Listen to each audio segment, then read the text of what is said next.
Rio wakes up surrounded by clouds, standing before an angel. The angel begins by telling him that he has recently died, yet he won't be heading to the afterlife just yet. In short, Rio has become the latest victim of the infamous truck con. Now, it's up to Michael to send him off to a new world to begin a fresh life. According to Michael, Rio won't be given any special mission or grand objective in this new world. He's free to live as he pleases. When Rio expresses his desire for a peaceful and laid-back life, Michael has no objections. But before sending him off, Michael needs to give Rio a quick overview of the world he'll be reincarnated into. The world is called Phi, a magical land where about 20% of the population can use spells tied to their natural elemental affinity. In Rio's case, his strongest affinity is with a water element. Since Rio asked for a peaceful and laid-back life, Michael went ahead and prepared a cozy little house for him. As a starter kit, he included 2 tutorial books, a knife, and even placed a protective barrier around the house to keep monsters at bay. As part of his beginner's kit, Michael has provided Rio with an ice house stocked with enough food to last 2 months, ensuring he won't face hunger anytime soon. Additionally, Michael included a guidebook containing detailed information on every monster Rio might come across in the region. While this will be useful for dealing with the forest's creatures later, Rio's current focus is on testing out his newfound magical abilities. He steps outside and shouts the spell, "Water come forth," which instantly forms a sphere of water in his hand. Magic turns out to be much simpler than he imagined. Even more surprising, he can cast the same spell just by visualizing the water ball, so saying the incantation isn't actually required. Now that he's confirmed he can use magic, he heads straight to the bathhouse and begins filling the tub with water. However, he quickly notices a problem. He only knows how to produce water, and there's no way he's going to enjoy a bath that isn't hot. So, he goes outside and tries to build a fire to heat the water manually. The only issue is, he has no clue how to start a fire this way. After a while, he gives up and lies on his back in defeat. But as he stares up at the sun, an idea hits him. Rio grabs a basin, fills it with water, and begins focusing on it, trying to compress it while drawing out the heat. Slowly, ice starts to form. With a bit more effort and practice, he manages to shape the ice into a makeshift magnifying glass. Using it, he harnesses the sunlight to start a fire. With the fire finally going, he heats up his bath, which was filled with ice water. By the end of his first day, he's finally able to unwind and enjoy a proper soak. Now that he's mastered making ice, Rio realizes the opposite should also be possible. If he can remove heat to freeze water, he should be able to add heat to create warm water. This becomes his next goal, something he'll need to practice in the coming days. The following morning, as Rio eats breakfast, he starts to think. With only 2 months' supply of food from Michael, he knows he'll need to hunt soon to restock. But he doubts a mere knife will be enough to fend off the forest monsters, so he resolves to begin practicing his attack magic. His first attempt is launching a water ball at a tree, and it works exactly as he imagined. But a small splash of water won't do much in a real fight. He remembers a way to increase the water's force, so he gathers another ball, this time compressing the water into a focused point for more pressure. The idea is sound, but his control isn't strong enough yet. His water jet barely has more power than a toy water gun. Rio recalls something Michael mentioned before his reincarnation. Magic relies heavily on imagination. The clearer the image in his mind, the better the result, and he just needs to keep refining it through practice. After several days of non-stop training, Rio's water jets are starting to take shape and look decent. However, they're still far from powerful enough to take down a monster. Rio has also figured out how to produce hot water, allowing him to enjoy warm baths whenever he likes. However, he's still working on fine-tuning the temperature, as his control isn't quite perfect yet. The next morning, he decides to practice his ice magic once more. This time, he attempts to conjure ice directly from the air, though it's difficult and takes nearly 3 minutes to form. He finally succeeds in creating ice out of nothing. However, unlike water, he struggles to launch it with the same ease. Combat training hasn't been going too well so far. None of the spells Rio has come up with have had much impact. Still, he spends the next few hours pushing himself, practicing non-stop until he finally collapses from mana depletion. Figuring he's reached his limit for the day, he calls it quits. But the very next morning, as soon as his mana is fully restored, he jumps right back into training. This routine becomes Ryo's daily life over the next few weeks. Thanks to all his hard work, he can now create ice instantly, making it a reliable offensive spell. With his new set of attack magic finally ready and his food supply starting to run out, Ryo ventures into the forest for the first time to begin hunting. He quickly notices a set of animal tracks and decides to follow them, which leads him to a nearby river. While exploring the area, he comes across some quartz by the riverside, something he can use to start fires by striking it against the edge of his sword. He also takes the opportunity to collect some detox herbs, just in case he needs them later. But suddenly, a deep growl rumbles from behind him.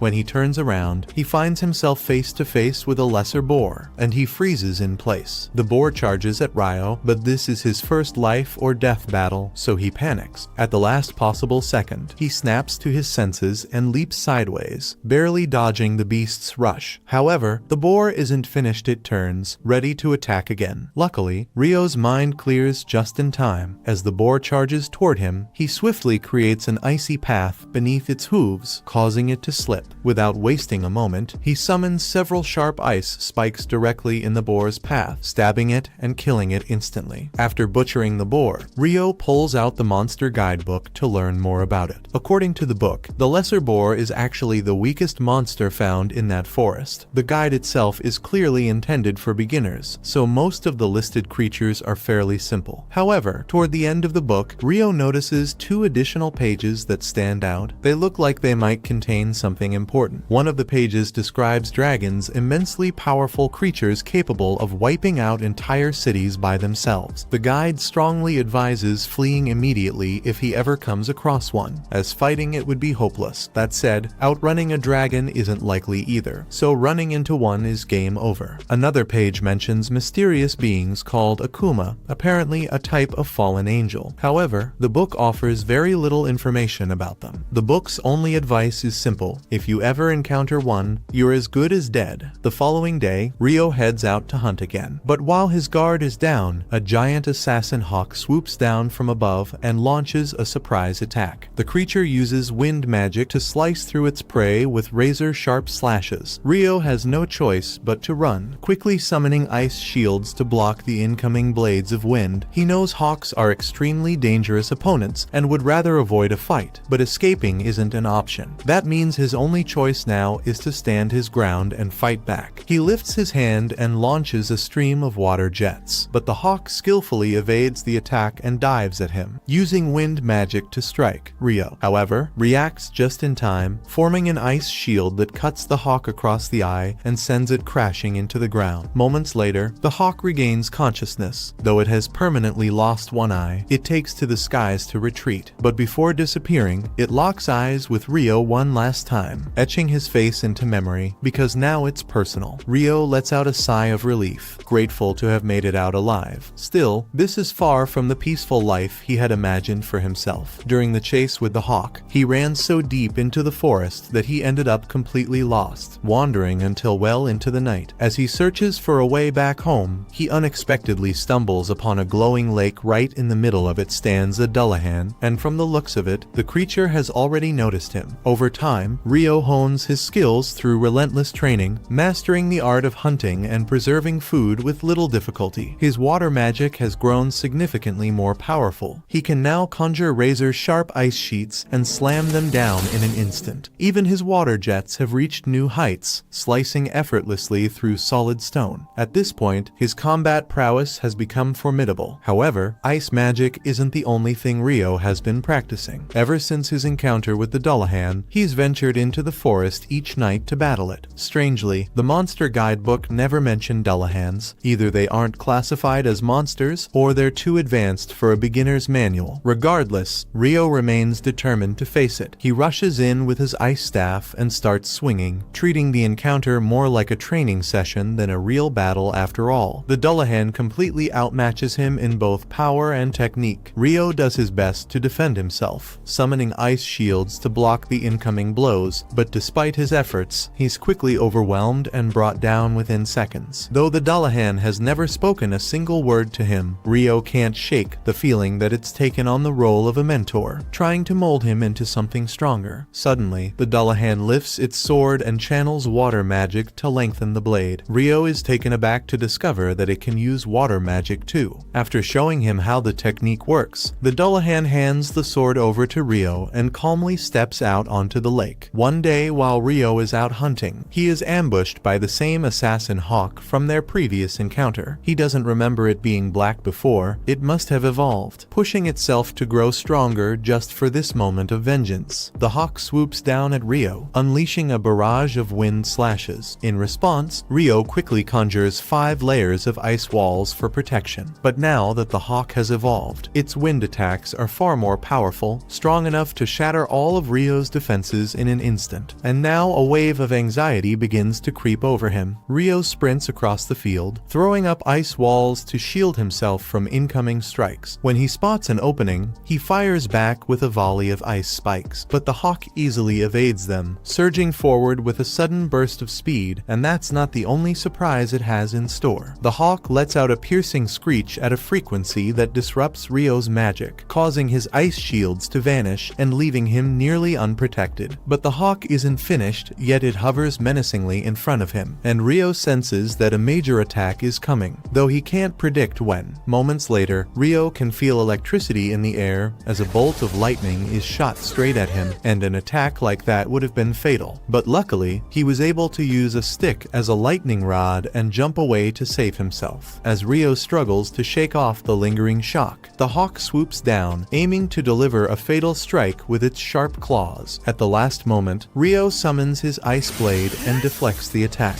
They exchange several more blows, but Rio remembers his intense training with Dullahan, so he spots an opening in the hawk's guard and drives his sword straight through its neck. As the hawk crashes to the ground, Rio slowly walks toward it, feeling a sense of understanding. He knows what it's like. The hawk lost an eye because of him, and ever since, it's been driven by the need to prove it was stronger, pushing itself to evolve. But Rio has also been working hard to grow stronger, and in the end, despite everything, the hawk was still defeated. Afterward, Rio starts making his way home, but to his complete surprise, a dragon suddenly appears before him. Remembering what the book said about dragons being unbeatable, he's convinced this is the end for him, but to his surprise, the dragon speaks to him through telepathy. It doesn't seem aggressive at all. In fact, it explains that it's just passing through, searching for a black hawk that passed through the area. The dragon simply wants to know if Rio has seen it nearby. Relieved that the dragon isn't hostile, Rio quickly realizes it must be referring to the hawk he just defeated. Nervously, he apologizes and explains that the hawk attacked him first, leaving him no choice but to fight back and end its life. The dragon is in shock that a human like Rio was able to defeat a hawk, though he doesn't appear particularly bothered by it. What really catches his attention is the sword Rio carries. He immediately recognizes it as the Fairy King's blade. For the Fairy King to entrust such a weapon to a mere boy, Rio must have done something to earn his favor. The dragon has grown fond of Rio, and Rio, still lacking much knowledge about this world, was hoping to ask him some questions. The two end up chatting for several hours, well into the evening, but their conversation is eventually interrupted as the dragon says he must return home. Rio expresses his gratitude for the dragon's answers, and the dragon thanks him in return, saying it's been a long time since he's had such an engaging conversation. They part ways with a warm farewell, but meanwhile, up in heaven, Michael is going over the documents related to Rio's reincarnation when he suddenly spots something he had previously overlooked. It turns out Rio was granted a hidden trait, something Michael hasn't seen since he sent a girl to that world 10,000 years ago. In Rio's case, the trait is eternal youth, and Michael finds it rather unusual.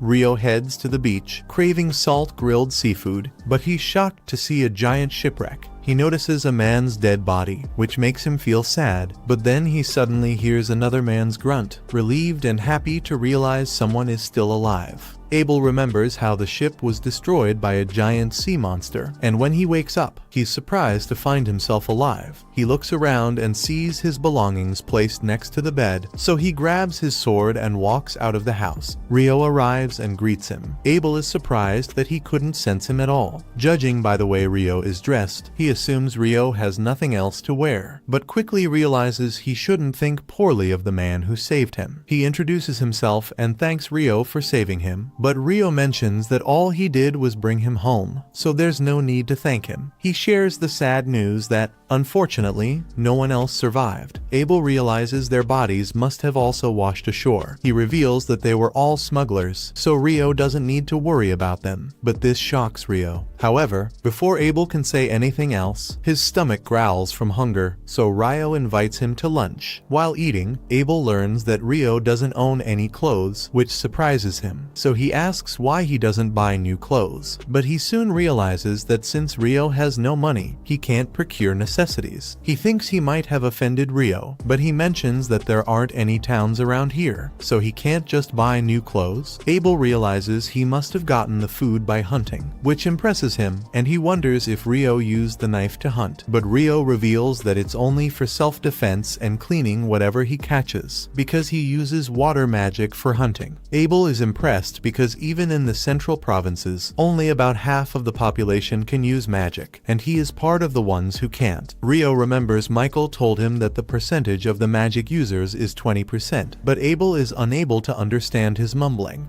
So Rio says it's nothing. So Abel asks Rio to take him to the coast since he wishes to confirm something. On the way, Abel asks Rio if he needs a staff since he is a magician, but Rio tells him that he doesn't have one, which shocks Abel, and he thinks Rio is too poor to afford it. He tells Rio that if they run into any trouble, he should let him take the front line. But Rio refuses. Abel insists that it's the least he can do, otherwise his reputation will get tarnished for always being the one getting saved, so Rio reluctantly allows him. As they reach the shore, they are shocked to see that the bodies are gone. Rio thinks either the monsters ate them or the water carried them back into the ocean. Abel reflects that if Rio hadn't saved him, he would have met the same fate, so he's grateful to be alive. Rio remarks that he must be very lucky, and Abel agrees. Abel then mentions that it feels odd for the man who saved his life to be calling him Mr. Although Rio believes Abel is older than him. Since he's requested it, he agrees to call him by his name. This makes Abel happy, as that's how all his friends address him. Rio is surprised that Abel considers him a friend, but as he's thinking about it, Abel informs him that he couldn't find what he was looking for. Rio then asks what he plans to do next. Abel says he needs to find his friends somehow, and the first step is to reach the town of Loon. Although Rio hasn't been there himself, he believes it lies to the north,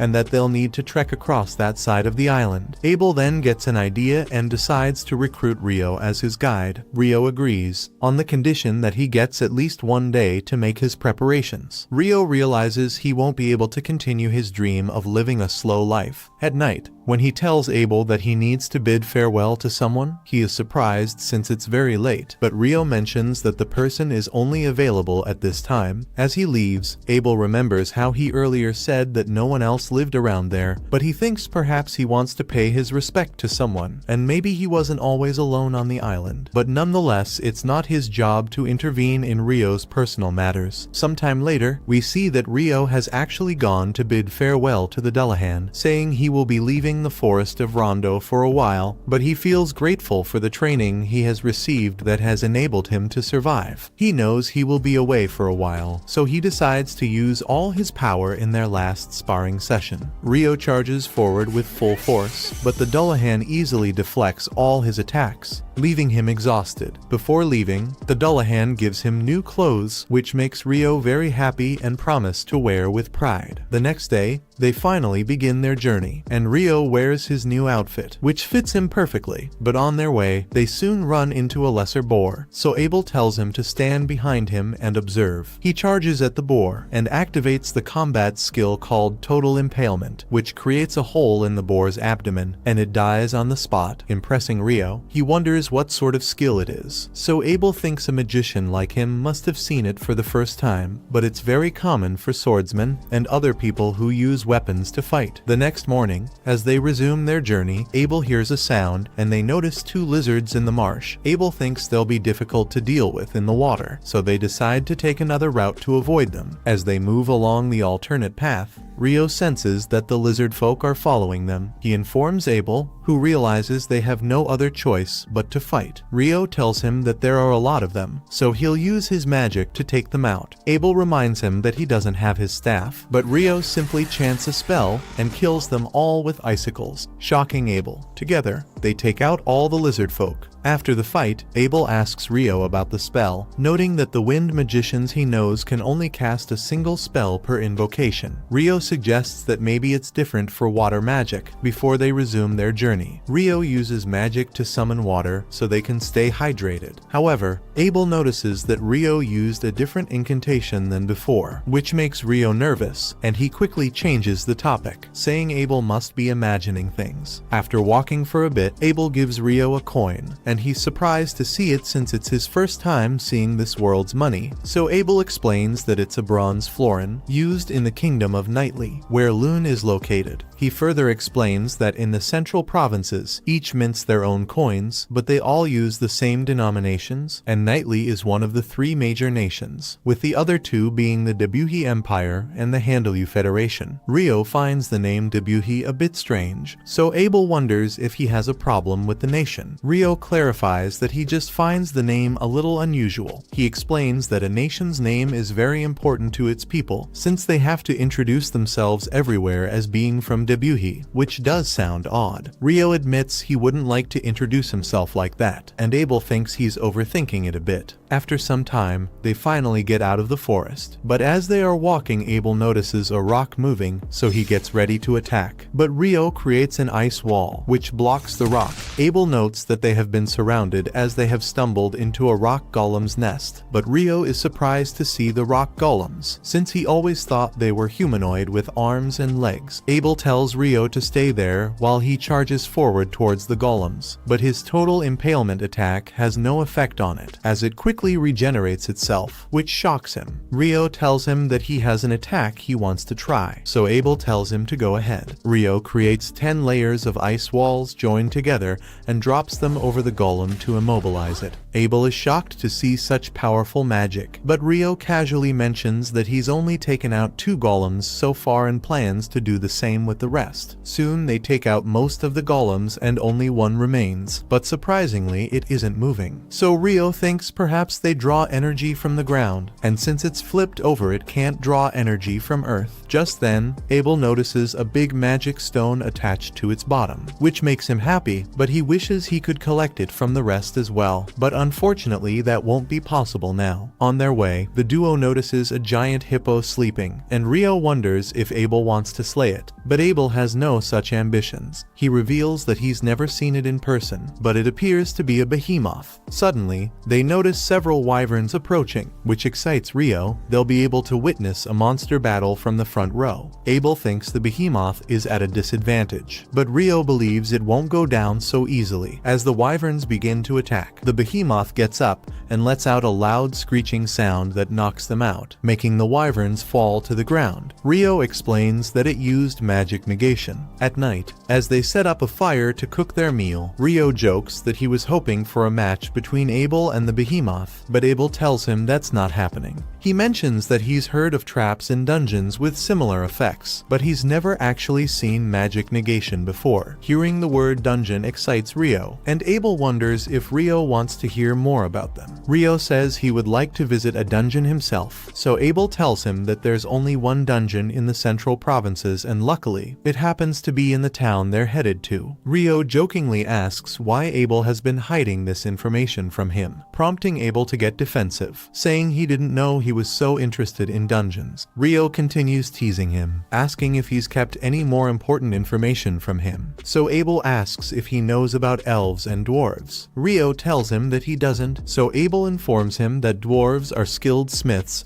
and they are good at fighting. Also, Lune has a few of them. He further explains that Loon only has one elf, while the rest are settled in the woods, which they never leave, so Rio thinks it's just the way he has pictured. But Abel doesn't believe him since he has never been outside that island. The next day, Rio continues to lead the way and reveals that across the mountain, they'll find a human settlement. Abel wonders how he got this information, so Rio recalls how the dragon told him everything. He tells Abel that it's better if he doesn't know, and he calls his source of knowledge beyond humankind. As they walk, they suddenly sense something approaching from behind. In that moment, a giant griffon appears, leaving Abel in shock, who is frozen in fear. But Rio quickly takes some meat from his sack and throws it into the air, and the griffon grabs it and flies away. They're both relieved to have survived. Abel notes that he was completely stunned, while Rio admits they might not have made it if they had tried to fight it. Abel thinks they aren't built to fight such monsters, and he notes there aren't many reports of anyone running into behemoths or griffons for centuries, so he thinks something is wrong with this place. Rio finds it a bit rude, and he thinks maybe humans aren't looking hard enough, so Abel thinks perhaps these frozen mountains have been keeping them out of human territory. As they're walking, Rio suddenly remembers that the wyverns that attacked the behemoth came from the direction they're now traveling. Soon, they spot some wyverns feeding on their prey, and Abel notes that they can't fight them. It usually takes around 20 experienced adventurers to take down just one, and even then, there are often casualties. Rio thinks that even if they try to avoid them, they'll likely encounter more along the way, and they won't be able to avoid fighting forever. Rio wonders if it would be easier to fight the wyverns while they're on the ground, and Abel agrees, thinking he can use his sword more effectively that way. So Rio steps forward to engage them. He summons several ice spikes to stab the wyverns, and Abel follows up with his total impalement technique. However, the wyvern's screams attract more of their kind. Rio uses an ice attack from above to bring them down, and Abel quickly finishes them off. After the battle, they collect the magic stones. Abel admits he can't believe how easy it was, while Rio wonders if Abel was hoping for a life and death battle just to get his heart racing. Just then, another flock of wyverns is on the way. They both prepare to fight, knowing they have no choice but to defeat them in order to keep moving. After successfully taking them all down, they reach the top of the mountain and are overjoyed to see a human settlement on the other side. After defeating so many wyverns, Rio feels confident, and he believes he wouldn't mind if they came across more of them. But Abel finds this ridiculous because he thinks it would be best if they never ran into those dangerous creatures again. Abel admits that it was surprising how they managed to collect so many magic stones from the wyverns, but he suddenly stops talking as he realizes that they have traveled quite far north. Though Abel is completely clueless about where exactly they've ended up, Rio nervously hopes that they haven't accidentally entered the Debuhi Empire, but Abel quickly reassures that this isn't the case, since the Empire is farther north. Rio is relieved, which makes Abel curious about why he seems to hate that place so much. Rio tells him that he has nothing personal against the Empire, but he simply dislikes the name, which Abel finds rather odd. Just then, Rio notices a road cutting through the landscape, and Abel observes that it's running east to west, so he looks around carefully and recognizes the area. Rio finds him lost in thought and asks if everything is alright, so Abel explains that if they follow the road west, they will soon reach the town of Kailati. This news excites Rio because he really looks forward to sleeping in a proper bed, but Abel thought Rio wanted to fight even more wyverns. Rio quickly explains that those are two completely different things. Abel mentions that the food in the town of Kailati is delicious and insists Rio should definitely try it. This makes Rio even more excited to visit this new town. A while later, they arrive in Kailati and head to a nearby tavern. While they're sitting there, Abel suggests that Rio should register with the Adventurers Guild, but Rio has no idea what that means. Abel explains that guild registration will serve as his identification, allowing him to enter different towns and countries without paying any entry fees. Abel says that when they arrived in the city, he acted as Rio's guarantor and paid a silver coin as the entry fee, but Rio jokingly asks if it was part of a sneaky plan to make him a servant. Abel keeps trying to convince Rio to join the guild, explaining that they can sell magic stones and monster materials there for a good price. Otherwise, Rio would have to become an alchemist to use those things, which would be a huge hassle. Rio is surprised that they have alchemy in this world, but he's shocked even further when the waiter brings his plate of curry rice to their table. He thinks to himself that, in most Isekai stories, the protagonist forest has to travel a lot in order to find curry, but somehow it already exists in this world. Abel asks Rio what he's mumbling about, so Rio says it's nothing and takes the first bite, but it's so tasty that he can't stop himself from devouring it in seconds. Rio orders another plate and asks Abel if they have curry like this in Loon. Abel confirms that they do. He is glad that Rio enjoyed it, and he admits that it was quite tasty. Even the next day, as they leave the town, Rio continues to praise the curry they had the last night, and he asks Abel to spill the beans about the best desserts in town. Abel is caught off guard and doesn't know how to answer, so he just says he'll think about it. They continue their journey, and after spending a few days walking, they finally see the town of Loon from a distance. As they reach the city gates, the guard recognizes Abel and says everyone was worried since he'd been missing for months. Abel explains that he managed to safely return thanks to Rio. The guard excitedly shakes Rio's hand, grateful that he saved his friend. Abel then pays the entry fee, once again acting as his guarantor. The guard then asks if they will be heading straight to the guild, and mentions that Abel's friends are currently out of town, but once they return, they will be shocked to see him. Once inside the city, Abel suggests they head straight to the guild to register Rio as an adventurer. Since Abel can help him rank up, Rio is curious and asks what that means. Abel explains that new adventurers usually start at rank F, but with the endorsement of a B rank or higher, they can start at rank E or even D. Rio quickly realizes that this means Abel must be above B rank, which makes him feel proud. While Abel gets shy and quickly changes the subject, Abel goes on to explain that higher ranks allow access to better quests, which also means better rewards. He recommends ranking up, though he adds that Rio probably won't need to worry about money anyway, since they will earn a lot by selling the Wyvern magic stones. Rio wonders if the magic stones are really that valuable, and Abel explains that they're actually quite rare. Selling them all at once could even crash the market, but he trusts the guild will know how to handle it. They finally arrive at the guild, where the receptionist, Nina, is shocked to see Abel that is still alive. Soon, all the adventurers gather around him, and Rio realizes that Abel is actually pretty popular. Rio thinks he should give them some space and steps outside the guild to enjoy the fresh air. Just then, an elf girl walks past him and notices Rio wearing the Fairy King's outfit. She mentions he must have impressed the Fairy King quite a lot. Rio is unable to answer properly, so she says she's in a hurry and perhaps they will meet again sometime and walks off. A short while later, Abel takes Rio back inside the guild, where he tells everyone that he survived only because of Rio, who will soon be registering as an adventurer. Abel hopes they will all look after him. Rio is happy to be the center of attention, as the others praise him for saving Abel. Moving on, we see Rio's registration process, and Abel says he wishes to recommend him for D rank, but Nina is shocked, since this is the first time anyone from his party is recommending an adventurer. Abel says Rio is very talented, but Nina tells him that she has no problem with it, though according to the rules, they must present some kind of physical proof of strength. Abel says that he was hoping to speak to the guild master about it, so Nina goes to inform the guild master about their request while they wait in the meeting room. When Nina shares the good news, the guild master rushes over, eager to see Abel with his own eyes. He had been very worried about him. He then notices Rio and introduces himself as Huma Glass, the guild master of Loon. He thanks Rio, making him feel a bit awkward, and Rio simply says he was just in the right place at the right time. Abel tells Hugh that he wants to endorse Rio for a rank up, so Hugh asks about the required proof. Abel confidently assures him that Rio is actually stronger than he is. Abel shows him the magic stones, and Hugh realizes that their green color means they belong to wind elementals. Based on their size and vivid glow, he suspects they might be from wyverns, which Abel confirms. Hugh is shocked, finding it hard to believe they managed to collect so many, since fighting that many wyverns would normally require an entire army. He worries that if such monsters were to attack the city, it could be completely destroyed, but Abel reassures him there's no need for concern, as they encountered the creatures far to the south of the Malefic Mountains. Rio is surprised to hear the name, so Abel tells him that earlier, after they found the road to Kailati, he realized where they were. Hugh reveals that it is said no one has made it through those mountains alive, and even experienced adventurers don't go there unless they have a very compelling reason. Hugh can't believe they defeated all those wyverns by themselves, but now that he has seen the physical proof of Rio's abilities, he has no objections to the rank-up request. Suddenly, Abel's party, the Crimson Sword, arrives at the guild. Abel goes to catch up with his old friends, while Rio heads off to finish the rest of the registration process. As Rio enters the guild master's offices, he starts to wonder if he truly deserves the D rank. Hugh explains that while Abel is very gifted, even he can't take down a wyvern alone, so if Rio helped defeat several, he must be exceptionally talented. As Hugh pats Rio on the back to congratulate him, he's surprised by how strong Rio's body feels for a mage. Just then, Nina arrives with the paperwork and properly introduces herself before starting Rio's registration. She begins the short interview by asking his name and confirming that he's a mage. Then she asks about his magic element and he tells her it's water. When she asks where he lives, Rio explains that he just arrived in the city. Nina lets him know that for the first 300 days after joining the guild, he's allowed to stay in the guild's lodgings. Nina asks if he's ever been in a dungeon before, and he admits he hasn't, so she tells him about a monthly introductory dungeoneering course, which offers a full guide for new adventurers and tips on what to watch out for. When Nina asks if he's interested, Rio excitedly says yes. She lets him know the next course starts in 2 days and says she'll sign him up. Nina tells him to be at the meeting room on the 3rd floor at 9 o'clock that day. When Rio looks surprised, Nina adds that there's a clock in town to help him keep track of the time. With that, Nina wraps up the paperwork, but Rio gets confused when she says it's time to start the actual registration. She asks Rio to place his hand on a crystal, and the device instantly creates his guild card, which she then hands to him. Nina congratulates him on officially becoming a registered adventurer. As they leave, Hugh feels relaxed because he was really worried about Abel, since things looked quite grim in his absence. He thinks he would never want to experience that again, which makes him thank Rio even more because he saved them all. He remembers he hasn't informed someone about Abel's return, so he immediately grabs his communication device to make a call. Meanwhile, Abel takes Rio on a walk, and when Rio asks where they're going, Abel tells him they're off to get his rewards for helping him get back to the town. Abel mentions he wants to buy Rio some new clothes and a staff. Rio thanks him, but admits he doesn't understand why Abel keeps mentioning a staff. Abel explains it's because he is a magician, but Rio tells him he can cast magic without one, and he can also use his sword in close combat. Abel is shocked to hear that and asks about the sword, so Rio shows it to him. However, Abel thinks it looks more like a knife than a proper sword. He worries that he might have hurt Rio's feelings, but Rio doesn't mind at all. Instead, he asks for Abel's help since there are still many things he doesn't know about this world. Rio soon learns that a day here is 24 hours, a week has 7 days, and a month has 30 days, basically the same as on Earth. He's surprised to learn that clothing is also measured in centimeters. It feels like too much of a coincidence, and Rio starts to wonder if there might be some kind of connection. Maybe someone else was teleported to this world before him. That would explain why so many things are the same as his home planet. Abel then invites him to his party where Rio is the guest of honor, and he introduces Rio to everyone as his savior. The next morning, Nina walks with him and asks if he had fun last night. Rio says he did, but admits he's just a little exhausted. They soon arrive at the guild dorms, and as they enter the room, they see a guy doing push-ups. When he notices Nina, he gets flustered. She tells them that Rio will be their new roommate, and the two introduce themselves as Nils and Ito. After reminding Rio about his class, Nina leaves. Nils comments on how beautiful she is, while Ito says they should stop being so formal with each other. Just then, Nina returns with another newcomer who will also be joining them as a roommate. Ito thinks the new guy looks pretty young, and Ammon confirms he's just 16. Sadly, after losing his parents, becoming an adventurer was his only option to make a living. Nina tells Rio that Ammon will also be taking the basic dungeon course with him, so they should go together, which they both agree to. Meanwhile, Abel's friend Lynn can't believe that a mage could create a thick ice shield. She thinks they're usually too thin and can be shattered by something as simple as an air slash. She also insists that using it midair to attack an enemy is completely impossible, but Abel tells her that Rio did exactly that. Lynn explains that magic can typically likely only be conjured close to the caster, so none of it makes sense to her. Still, the priestess says that if Abel is saying all this, then it must be true. However, Lynn fears that if Rio were to ever turn against them, it would be a big issue. Or if he joins the kingdom as an enemy. Abel assures them that it won't ever happen. When they ask how he can be so sure, he explains it's because Rio hates the kingdom's name. The next day, Rio is taking dungeon class. The instructor announces that they've finished their introductory lessons on dungeon exploration. That afternoon, they will venture into the first floor of a real dungeon. Ammon appears quite nervous about this prospect, so Rio advises him not to put too much pressure on himself. Otherwise, he will exhaust his energy before they even begin their dungeon exploration. When the instructor asks if anyone has questions, Rio raises his hand and asks if there's a way to instantly travel to a dungeon layer you've already cleared. The question impresses the instructor, though he explains that only certain dungeons in the southern provinces have that feature. He adds that such dungeons don't exist in Lune, as far as he knows, since he's only heard about them through rumors. Ammon is impressed by Ryo's knowledge and thinks it's no wonder he reached D rank. But Ryo quickly changes the subject, saying he just heard it from someone else. In the afternoon, as the newbie adventurers prepare, they learn that the city is essentially built around the dungeon. They're told that every few years, the number of monsters inside increases drastically in an event known as the Great Tidal Bore. The instructor adds that during this time, some monsters can reach the surface, which is why they has double-layered walls for protection. Ryo realizes that the outer wall is meant to protect the city from outside threats, while the inner wall defends against monsters from the dungeon. Ammon, already feeling nervous, thinks it sounds like a disaster waiting to happen. But the instructor reassures them that it only happens once every few years and insists there's nothing to worry about for now. As they enter the dungeon, Ryo notices that Ammon still looks tense, so he tries to reassure him by saying they're all in this together, so there's nothing to worry about. The instructor tells them that there are no dangerous monsters on the first floor, so they're free to explore the starting area. As they walk a bit further, they spot something and stop. Ryo tells Ammon that he'll hold it in place with his ice magic, and Ammon should take the chance to attack. They soon come across a soldier ant, and Ryo remembers from the beginner's guide that the easiest way to kill it is by striking the base of its neck. He then fires 8 ice lances to pin the ant down and urges Ammon to go and finish it. Ammon rushes forward and, standing near the ant's neck, delivers a powerful strike that cuts it off, which makes him feel very confident in his abilities. He thanks Ryo. In response, Ryo tells him to collect the magic stone as a trophy from their first expedition. Ammon asks if that's allowed, and Ryo explains that as adventurers, it's only natural to collect magic stones. They earn their living from the dungeon. After all, when they finally dig out the stone, both of them feel proud and happy with their success. That night, they return to the guild to celebrate their first dungeon visit and their first kill. Nils says he wishes they could have some alcohol, but Ito explains that the guild doesn't serve it and they're not allowed to bring any from outside either. He thinks it's probably meant to discourage adventurers from drinking. Nils argues that the rules are too strict since they're just celebrating their achievement. Ito changes the subject, saying he's impressed they managed to defeat a soldier ant on their very first dungeon excursion. Ammon thinks they only succeeded because Ryo pinned the ant down, giving him the chance to strike, but Ryo praises Ammon's skill with the sword and tells him not to downplay his abilities. Nils is happy they managed to get the magic stone, while Ito asks what their plans are for tomorrow. Ammon says he wants to visit the dungeon again, but doesn't feel confident going alone, so he's unsure about it. Ryo offers to go with him and suggests they try reaching the 3rd floor, which Ammon eagerly agrees to. Ryo finds it odd that an ant showed up on the 1st floor, and Nils mentions that normally only bats are found there. Ito tells them that there have been reports of ants appearing on the 1st and 2nd floors over the past few months, which makes Ryo wonder why they were there. Suddenly, Abel approaches from behind and joins the conversation, explaining that the ants can dig tunnels all the way up to the 1st floor. Ryo thinks veteran adventurers shouldn't sneak up on rookies, especially since his friends look clearly startled, but Abel says he was just sharing some expert knowledge to help them feel more relaxed. Abel tells Ryo's roommates that while Ryo is strong, he has some personality issues, so they should look after him. Ryo feels he shouldn't be bothering them like this. When they realize Abel is from the Crimson Sword, Nils quickly jumps up, proudly saying he's an F-rank swordsman and that Abel is his hero. He asks if they can shake hands, and Abel happily agrees, filling Nils with joy. Abel then advises them not to push themselves too hard, reminding them that survival is every adventurer's top priority. Nils promises to remember that, but Ryo can't help but wonder why Abel showed up so late at the guild hall. Abel explains that their last quest was tougher than expected and took longer to complete. He says they just got back, but then his party members show up and are surprised to see him there, since they were supposed to report to the guild master. Abel makes an excuse, saying he's just doing his duty by guiding the newbies, but his friend Warren picks him up and throws him over his shoulder. Abel calls out to Ryo for help, but Ryo says reporting the mission is important, and as the party leader, Abel should do his part. Abel doesn't like that response and jokingly calls Ryo a traitor. Before leaving, Lynn walks up to Ryo and silently stares at him for a few seconds without saying a word. A few minutes later, Ryo's friends talk about how impressed they are by the Crimson Sword Party. As they praise Abel, Ryo doesn't understand why they're so interested in him. Meanwhile, as Abel is being taken to the guild master, Rihia tells Lynn not to stare at people, thinking about how she was watching Ryo. But Lynn replies that anyone would be curious after hearing Abel praise him. Abel then tells them not to worry, they'll soon see Ryo's power for themselves. The others just think he's trying to act cool. The next morning, Ammon is excited to head back to the dungeon, but Ryo reminds him to take it slow. There's no need to rush. Once inside, they quickly encounter monsters. Ryo fires ice lances at them, while Ammon, feeling more confident, reacts quickly when a wolf lunges at him, slicing through its body with ease. Another wolf tries to sneak up on Ammon, but Ryo hits it with more ice lances, giving Ammon the chance to finish it off. With each fight, Ammon grows more confident in his abilities. After they finish off all the wolves, Ryo tells Ammon that his swordsmanship reminds him of Abel. Then he recalls that Ammon once mentioned his teacher was a former adventurer from his village. Ammon explains that his teacher's name is Kiro, and he trained at a well-known school in the capital. Ryo says he believes Ammon has the potential to become a great swordsman like Abel. Ammon, in turn, is impressed that Ryo, despite being a mage, seems so knowledgeable about swordsmanship. Ryo explains that he used to train with a mentor, but since his style is original, he doesn't know if he's skilled in it. Ryo asks Ammon if he's ready to continue exploring. Ammon says yes, but Ryo thinks he should rest a bit longer since his fighting style still seems quite exhausting. He suggests that Ammon start running regularly to build up his stamina and recalls how Abel used to train first thing in the morning. Ryo adds that even the most talented fighters have to practice hard, which motivates Ammon to push himself even more. The next day, Ryo heads to the library, hoping to learn more about alchemy. The receptionist hands him a few introductory books. One is a beginner's guide, and the other is a recipe book filled with useful information. After finishing the reading, Ryo thinks he'll need his own copies if he wants to take alchemy seriously, though he wonders how much they might cost. Suddenly, the entire town goes dark as an eclipse covers the sky, but something feels off, like the whole world has shifted. Ryo senses someone behind him and quickly summons multiple layers of ice walls, just in time to block a fire attack from an unknown enemy. As the dust settles, Ryo sees a demon girl. The demon seems surprised that a human got caught up in this, though she casually adds that it doesn't matter. She's going to kill him soon anyway. From the power behind her attack, Ryo realizes she's in Akuma. He knows he should run, but he isn't sure if escaping is even possible in a situation like this. The Akuma girl forms a massive ball of fire, and Ryo quickly summons multiple ice walls again. However, he notices they aren't holding up as well as before. She blasts a hole through the wall and fires a wind bullet at him,